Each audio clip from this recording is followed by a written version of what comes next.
Week 2, true food, guys. So we're talking this week about nutrition.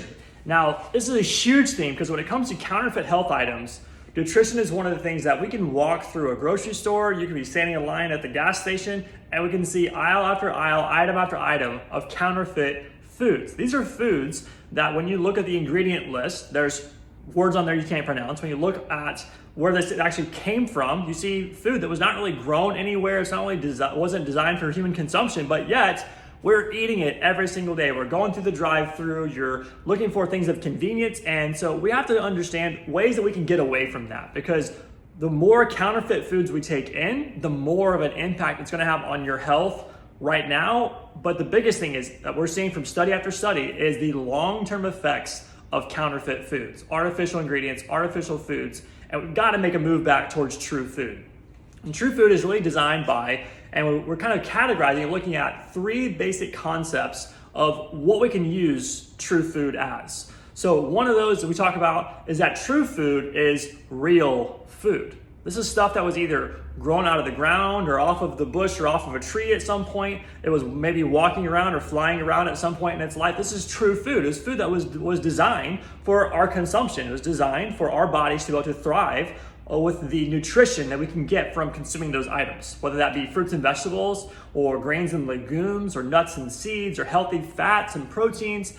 True food is real food. And what's amazing about that is when you eat true food, your body knows what to do with it. When you consume something that is artificial, it's like a plastic. It's like your body it doesn't understand totally how to break it down, how to pull some nutrition from it. It does it in some magic of what our body is able to do, the amazing, wonderful creation that we have. Our body is able to pull nutrition sometimes from these toxic foods, but the detrimental effects are way more outweighing than the positives that we can pull from some bad stuff. When we can put true food in, you eat an apple, you eat a piece of broccoli, your body knows what to do with the vitamin C and the minerals and the enzymes and all the things that are included when you look at that apple or that piece of broccoli. It's that the studies are showing us that an apple or a piece of fruit or a vegetable has thousands of phytonutrients. And these are nutrients that actually help to destroy cancer cells. They help to destruct free radicals, which cause damage to your cells. It helps to reduce inflammation. It helps to improve your weight. It helps to balance your blood sugar. When you're consuming true food, your body knows what to do with it. If we have a blueprint and we're going to build something, food is the building blocks that your body needs to build the bones, the tissues, and what you have for your health to actually improve and grow. So now we have a clear nerve system and we're putting true food in. Amazing results happen whenever we actually start to get on track with a lifestyle of that way of living. Not just a short-term effect, but a lifestyle change to that.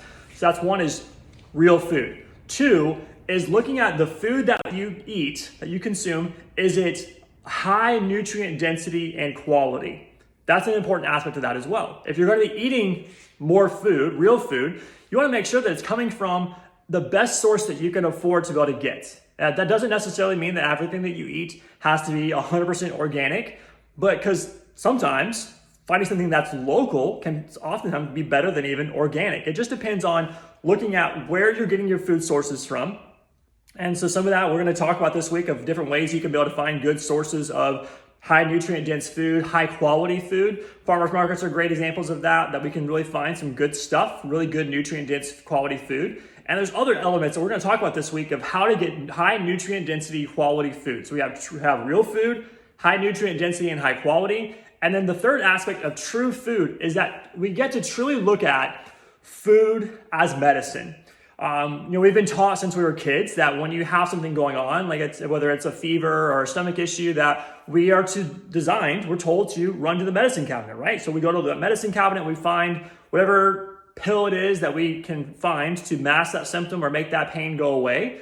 But what if we started to look at food as medicine the way they did thousands and thousands of years ago? Hippocrates, the father of modern medicine, he was a huge proponent of food as medicine.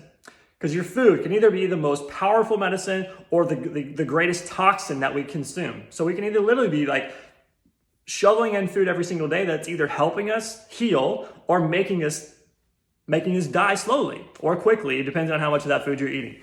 So those are 3 elements we're going to talk about this week with true food. Real food, how to get it, where to get it from, high nutrient density and quality food, and then how to use food as medicine. True food is such an impact, and I'm really excited for the things we're going to share with you this week. I have a special guest that's going to be joining me this week. She is really one of the experts that I know at being able to provide these same kind of things. Real food, getting your kids to eat these kind of foods. That's high nutrient density, it tastes great, and it's cost effective. So stay tuned to see who that special guest is going to be. We're really looking forward to sharing more this week about true food. Live well.